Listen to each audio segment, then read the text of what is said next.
안녕하세요. 마요입니다. 드디어 또 새해가 밝았습니다. 근데 보시는 것처럼 이 새해 그 시작부터 그 흐름이 또 상당히 괜찮다고 보여지기도 합니다. 그리고 무엇보다 지금 이 리플, 이 XRP가 현재 짙은 초록색을 보이고 있으면서 올해 이 대세 코인으로 이 리플을 제가 말씀을 드렸는데, 그것을 지금 스스로 또 증명하는 것이 아닌가, 그렇게 또 생각이 들기도 해요. 그래서 이 XRP 리플에 대해서는 조금 더 이따가 자세하게 한번 좀 말씀드리기로 하고, 일단 무엇보다 가장 중요한 것이 이 비트코인으로 볼 수가 있잖아요. 그래서 이 비트코인 먼저 한번 좀 살펴보고 말씀을 또 이어나가겠습니다. 그래서 이 비트코인이 아직까지는 그 조정 장세가 끝난 것은 아니지만 그래도 의미 있는 또 움직임이 나오곤 있어요. 그래서 이 4시간 봉으로 좀 보시게 되면 제가 이 92K의 또 중요성을 말씀을 또 드리기도 했었잖아요. 그래서 이 92K 이 가격대가 지금 한 번, 두 번, 세 번, 네 번의 터치가 있으면서 모두 이런 반등의 움직임이 나왔기 때문에 근데 이번에는 좀 하락할 가능성도 있다고 보기는 했었어요. 그런데 깨질 것 같았던 이 92K가 결국에는 또 지켜내면서 요 보시는 것처럼 요때 이제 108K를 터치를 하고 긴 이 하락 추세를 또 그리고 있었는데 요때가 이제 말일이었어요. 작년 마지막 날에 이렇게 살짝 돌파를 했는데 근데 그것이 쭉 이어지질 못하고 채차 좀 이 하락 추세선 안으로 진입을 했다가 어젯밤 이 버거타임 때 그러니까 미국의 투자자들이 본격적인 그 상승의 움직임이 나타난 이후로 지금 재차 상승을 하면서 요 하락 추세선을 다시 돌파를 했습니다. 그래서 이 92K를 지금 견고하게 또 지켜주면서 이 하락 추세선을 채차 좀 돌파했다라는 것이 그래도 좀 긍정적이라고 생각이 들고 그렇다면 조정 장세가 끝난 것으로 볼 수가 있느냐 또 요것이 중요할 수가 있을 텐데요. 그러면 요 일봉 차트로 좀 보여드리면 지금 현재 그 일봉 흐름을 보시면 3일 연속의 상승이 나오긴 했지만 그런데 요때 이제 12월 31일 때 요때 그 고점을 지금 윗꼬리를 좀 길게 달면서 결국에는 그 상승분을 이렇게 반납했다는 것을 알 수가 있는데 근데 어제와 오늘의 그 상승에 이때 그 고점까지 아직은 이르지를 못하고 있습니다. 그래서 이것으로 봤을 때 아직은 좀 그 상승의 힘이 부족하다고 볼 수 있을 것 같아요. 그래서 무엇보다 이 51선을 회복을 하면서 그래서 이제 이 21선과 51선의 그 격차가 대략적으로 보시게 되면 한 $1,000 정도밖에 안 나거든요.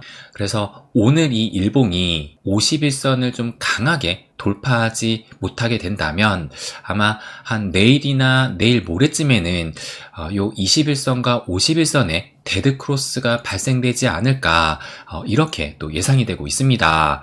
그래서 제가 이틀 전 영상이었죠. 작년 마지막 날 영상에 뭐라고 말씀을 드렸었냐면 이 조정장이라고 해가지고 매일 주구장창 하락하는 것이 아니라 하락, 약반등, 하락 이런 패턴으로 이어진다고 또 말씀을 드렸어요. 그래서 현 시점 이 조정장 종료로 가기 위해서는 51선과 21선을 좀 돌파를 하면서 또 무엇보다 이 심리적인 가격대로 볼 수 있는 요 10만 달러를 좀 넘어서는 것이 현 시점 가장 중요하지 않을까 저는 이렇게 또 생각을 하고 있습니다. 그래서 아직까지 이 비트코인이 조정 장세를 끝났다고 보기에는 좀 무리가 있지만 그런데 이미 말씀을 드렸듯이 이 결말은 정해져 있는 거라고 볼 수가 있는 거예요. 그래서 우리가 이 정확한 그 시기를 모를 뿐이지 이런 돌파를 하는 것은 시간 문제라고 말씀드리고 싶습니다. 그리고 이 비트코인이 여전히 조정 장세 속의 움직임에도 긍정적으로 지금 보여지는 것은 요 비트코인 도미넌스를 볼 수가 있는 건데요. 그래서 현재 그 흐름이 어제하고 오늘까지 지금 이렇게 하락을 하면서 채차 이런 하락 추세를 시작을 했다는 것이 좀 긍정적으로 생각이 듭니다. 그래서 이 비트도미의 하락은 알트들의 상승을 의미하기도 합니다. 그런데 지금의 이 알트 상승을 주도하는 것이 누구냐? 다시 요 히트맵을 좀 보시는 것처럼 아직까지 이 알트 대장인 이더리움이 큰 힘을 쓰지 못하고 있는 가운데 이 리플이 지금 뭐 시총순위 3위고 또 알트 부대장이라고 볼 수 있는 거잖아요. 그런데 이 리플이 지금 어제부터 큰 움직임을 보이고 있으면서 이렇게 또 진한 초록색을 보이고 있는 겁니다. 그래서 이에 따라서 지금 다른 알트들도 역시 좀 덩달아 오르고 있다고 또 볼 수가 있어요. 원래 이 이더리움의 역할을 지금 현재는 좀 이 리플이 해주고도 있다고 볼 수가 있는 겁니다. 그래서 이 이더리움, 알트 대장이 좀 아직까지는 부진한 가운데 이 알트 부대장인 리플이 다른 알트들을 견인하고 있다는 것이 매우 고무적이라고 또 생각이 들면서 확실히 올해 이 대세 코인이라는 것을 다시 한번 좀 증명하고 있지 않나. 그러니까 뭐 새해 첫날부터 지금 좋은 움직임이 나왔기 때문에 그런 의미를 좀 크게 내포하고 있지 않나, 저는 이렇게 또 생각이 들기도 합니다. 그래서 제가 이틀 전 영상, 그러니까 작년 마지막 영상에 이 리플이 내년 최고의 해가 될 것이다 라고 말씀을 또 드리기도 했었잖아요. 그런데 요 업비트 기준으로 봤을 때 지금 요것이 1월 1일 어제 일봉인데, 근데 보시는 것처럼 무려 12%의 상승을 보였다는 겁니다.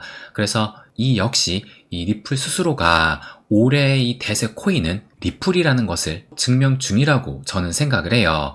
현재 그 리플의 가격이 3,589원, 90원을 왔다 갔다 하고 있으면서 이 3,500원의 벽도 뚫었다는 것을 알 수가 있습니다.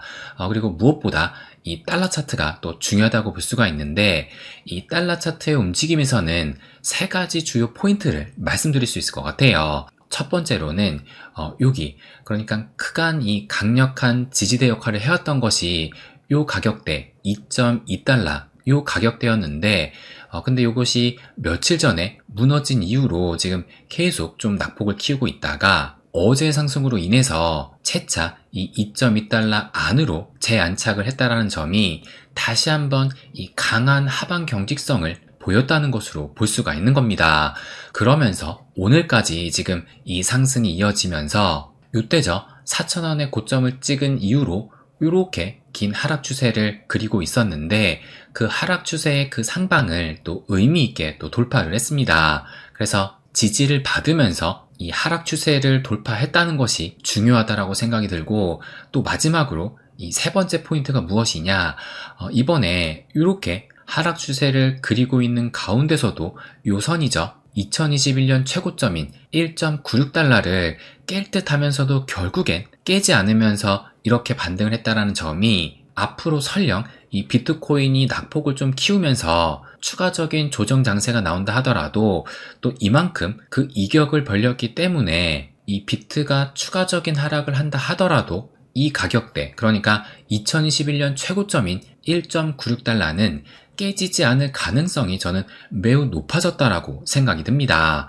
그리고 이 의미는 지금 현 시점 이 리플의 바닥 가격이 최소한 1.96달러, 그러니까 2021년의 최고점은 최소한의 바닥 가격으로 가져가면서 추후에 여기를 지금 지지 삼아서 또 강하게 상승할 수 있다는 것을 의미를 한다고 생각을 해요. 그리고 또 하나 이 기가 막힌 것이 뭐냐면, 요 리플 BTC 페어를 보시게 되면 제가 이 리플 BTC 페어는 계속해서 좀 강조해서 말씀을 드리고 있는 지표 중에 하나잖아요. 왜냐하면 이 비트코인보다 무조건 더 나은 퍼포먼스가 나와야지만 상승을 하는 차트이기 때문에, 뭐 리플이 10% 오른다 하더라도 만약에 이 비트코인이 15%가 상승을 하게 된다면 이 차트는 하락을 또 하게 되는 구조입니다. 그렇기 때문에 이 차트가 상승을 한다는 것은 비트보다 강하다는 것을 의미를 하는 것이고, 그래서 상승장 때의 그 대세 코인의 여부를 이 BTC 페어를 통해서 볼 수가 있는 거예요. 그런데 지금 현재 그 흐름을 보시게 되면 제가 지난번에도 계속 말씀을 드렸잖아요. 다른 코인들은 지금 이 BTC 페어로 봤을 때 이런 하락 추세를 그리고 있었는데, 이 리플만큼은 거의 뭐 횡보의 그런 흐름을 보이고 있으면서 그럼에도 이 고점은 또 낮아지면서 저점은 높여가는, 그래서 요런 지금 삼각수렴을 그리고 있었는데, 근데 지금 거의 정확하게 그 끝에서 어제 날짜로 이런 슈팅이 나온 겁니다. 그래서 리플 BTC 페어로 봐도 어제 하루 동안 무려 10.6%나 상승을 했어요. 그러면서 현재까지도 지금 그 상승을 이어나가고 있는 겁니다. 그러니까 지금 이와 같은 흐름이 제가 어제 저희 멤버십 텔방에 제가 매일 이 리플의 흐름을 체크를 하면서 이 고래들의 움직임까지 지속적으로 살펴보고 있는데, 그런데 어제 제가 이 글을 올린 시간이 새벽 12시 50분, 그러니까 거의 1시죠. 그때만 해도 지금 이 리플 BTC 페어가 요 삼각수렴 그 끝에서 살짝, 그래서 한 3% 정도의 상승을 또 보이고 있었습니다.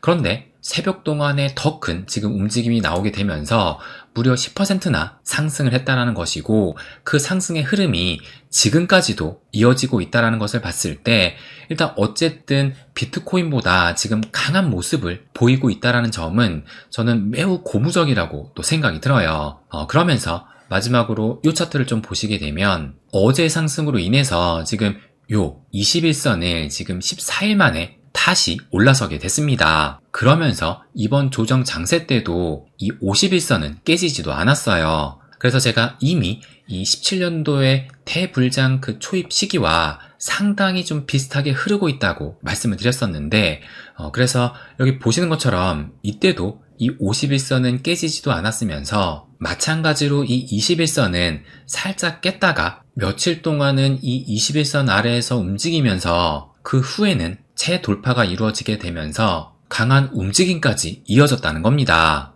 그래서 이 2017년 대불장 초입의 시기와 현재의 그 리플의 움직임은 상당히 비슷하게 흐르고 있다는 겁니다. 물론 100% 똑같이 흐르진 않겠지만 여태까지 그 상당히 유사하게 흐르다는 것을 봤을 때 앞으로의 움직임도 좀 비슷한 흐름을 기대해 볼 만하지 않을까, 저는 이 부분을 또 말씀드리고 싶어요. 그래서 이제 새해가 또 밝아서 이제 오늘이 1월 2일, 1월 15일이면은 SEC가 항소 서류를 또 제출해야 되는 그 기일이 돌아오게 되는데, 제가 생각하는 그 예상 시나리오로는 만약에 SEC가 합의를 하지 않는다라면 이 항소 서류를 제출하는 것을 연장 신청을 할 가능성이 저는 좀 더 높지 않을까, 이렇게 또 예상을 하고 있습니다. 그러니까 이 항소 서류를 제출한다는 것은 항소를 이어나가겠다고 액션을 취한 것이잖아요. 그런데 지금 게리 갠슬러가 사임을 하고 또 트럼프 정권이 들어선 이상 SEC 스스로도 이 서류 제출하는 것은 큰 의미가 없다고 생각할 것 같습니다. 그렇다고 합의를 하자니 이 꼬리를 내린다고 생각할 수도 있을 것 같아서 저는 이 게리 갠슬러가 다음 SEC 의장한테 그 소송 종료의 그 권한을 넘기는 의미로 이 항소 서류 제출을 연장할 가능성이 저는 좀 더 높지 않을까, 이렇게 예상을 하고 있는 거예요. 그래서 만약에 정말 실제로 SEC가 연장 신청을 할 경우에는 이것이 또 소송 종료에 대한 그 기대감을 좀 더 불러일으키게 되면서 이때처럼 이 상승의 흐름을 이번에도 이어나갈 수 있지 않을까, 저는 그 부분을 또 기대하고 있습니다. 그래서 어쨌든 지금 새해 첫날부터 이 리플이 또 큰 움직임이 나왔기 때문에 올해 대세 코인은 이 리플이라는 것을 스스로가 증명을 했다고 봐요. 그래서 올해 이 리플은 지금까지 인내해온 이 리플 홀더들에게 엄청난 보상을 안겨줄 것으로 생각을 합니다. 그렇기 때문에 여태까지 또 우리가 인내해왔잖아요. 지금까지 기다려온 거 조급함을 살짝만 내려놓고 때를 기다린다면 분명히 좋은 결과는 찾아오게 될 것이라는 것을 마지막으로 말씀드리고 싶습니다. 네, 그럼 오늘은 여기까지 하겠습니다. 항상 제 이야기 끝까지 들어주셔서 감사드립니다. 부자가 되는 길, My Way.